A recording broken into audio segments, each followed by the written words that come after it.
The Legend of Zelda Breath of the Wild has been out for nearly 2 years, has had lots of DLC and free update content, and is one of the greatest games of all time. Apparently when developing Breath of the Wild, the development team had so many ideas they had to cut a lot of them out. Of course we all knew that sooner or later a new Zelda game would be announced, and it turns out they took all those ideas that got cut from Breath of the Wild and decided to make a sequel rather than a brand new game, which is fine by me. However, Hyrule is a huge landscape and you can spend hours running around, investigating caves and climbing mountains, assuming it's not raining, to see what mysteries are hidden away within the vast overworld. The problem is that some places end up raising more questions than they answer. There might be a quest to complete or notes to read which can give a bit of information into the mystery, but more often than not it's not fully explained and us fans go wild with theories. As we have a sequel on the horizon, here are my top 5 Hyrule mysteries I really hope get explained in Breath of the Wild 2.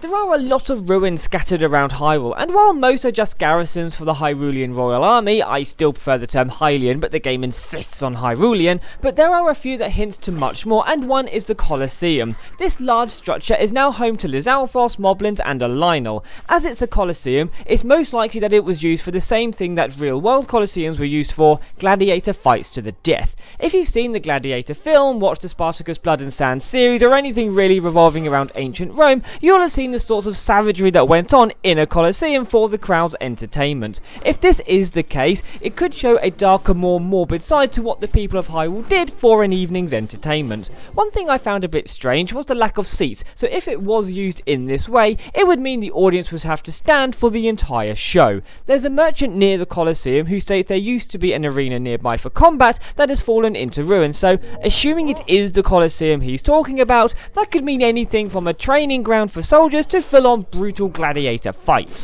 I had a look through the Creating a Champion book for info on the Colosseum, but the site wasn't mentioned at all anywhere in the book, not that I could find anyway. It would be great if in Breath of the Wild 2 we could see what sort of events actually went on here before the place was ruined.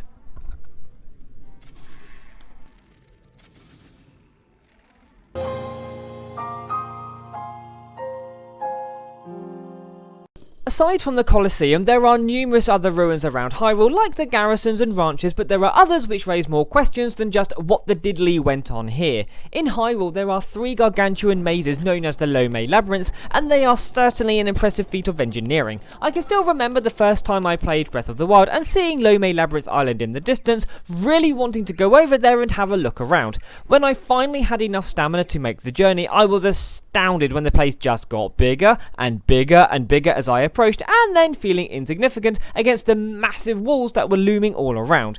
Each labyrinth houses a shrine, and in each shrine you find one of the 3 parts of the Barbarian set. The description describes how they were the favoured clothing of an ancient warlike tribe from the Faron region, and it's in the Faron region directly east of the Lake Tower where you'll find the Zonai ruins. According to the Creating a Champion book, the labyrinths were built by the Zonai who worshipped a water dragon, hence all the dragon carvings at the Zonai ruins, as well as making up part of the labyrinths. They also built the Typhlo ruins, which again contains a lot of dragon carvings. They also built the random pillars that are scattered around Hyrule. The Creating a Champion book mentions the purpose of the pillars is unknown, but, and I quote, "Some think that they may have been used for magical purposes, but that cannot be confirmed," end quote. It would make sense for the Zonai to use magic, as that would at least explain how they were able to create structures like the labyrinths, but a magic using tribe probably wouldn't be described as warlike or barbaric. I often think they'd be more like the Dothraki from Game of Thrones if the Dothraki cared about architecture. Here's hoping Breath of the Wild 2 is able to shed some light on who the Zonai were and what happened to them.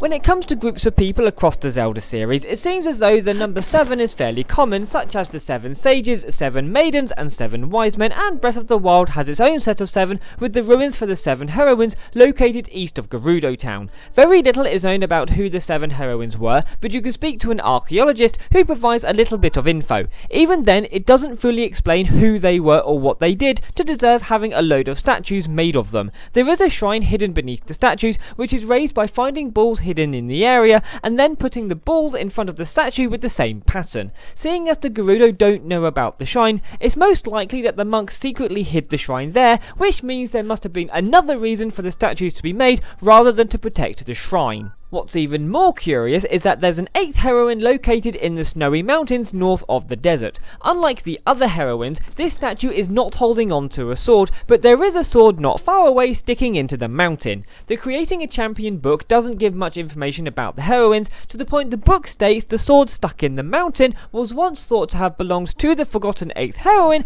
but that idea is now dismissed as a myth. Given the size, materials, and location of the sword, it would stand to reason that the sword belonged to the 8th heroine, but why was she put so far away from the others? If she did have that sword originally, why is it now plunged into the mountain? It would be great if in Breath of the Wild 2 we can find out who the 8 heroines were, what they did that was so important they had statues made of them, and why the 8th heroine wasn't put with the others.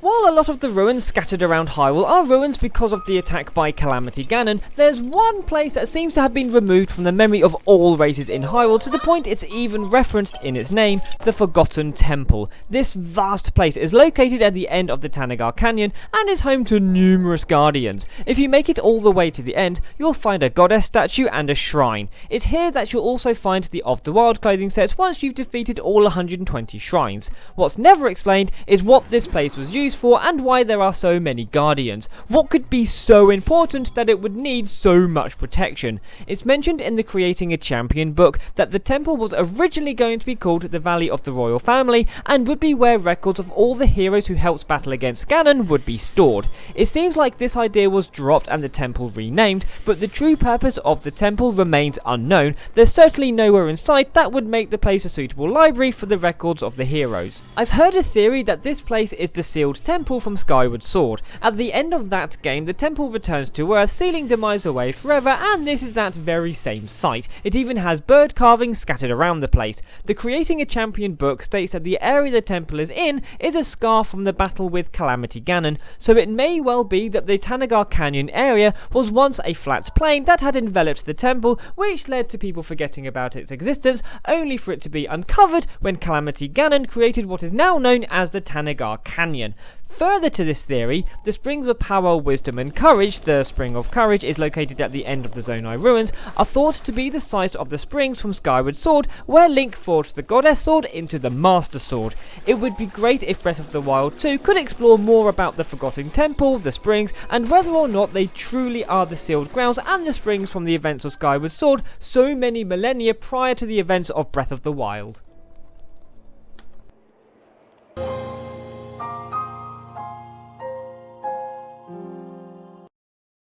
All around Hyrule there are numerous large skulls which bokoblins have turned into enemy strongholds, and while it would be nice to find out what the hell would have a skull that big, there are other skeletons I'd really like explained. The Leviathan bones. I'm sure we've all done the side quest where we have to take pictures of the 3 Leviathan skeletons where they suggest theories on how the Leviathans died, but how they died is only the tip of the iceberg, as I don't think they died due to an ice age, drought or eruption. There have been multiple theories about who the Leviathans were, and I have theories of my own, so it would be great to know who the bones belong to, but it seems to me that they didn't just die. On the skeleton in the Gerudo Desert, there are bones of what looks like a flipper on the right side, but if you go to the left side, the flipper bones are completely missing. If this Leviathan did die because of a drought, you would expect the whole skeleton to still be intact, but as it's missing a flipper, something must have happened to it for it to lose a flipper. With the size of the bones, I doubt some creature came along, found the lifeless corpse, hacked off the flipper and had it for lunch. Something happened to the whales that messed them up before they died, and if they really are Levias, the Windfish, Jabu Jabu, Jabun, Ocean King or whoever they were, what could possibly have happened that would mean they'd need to get involved, possibly end up being torn apart and maybe even killed? Lots of questions I would really like to have answered.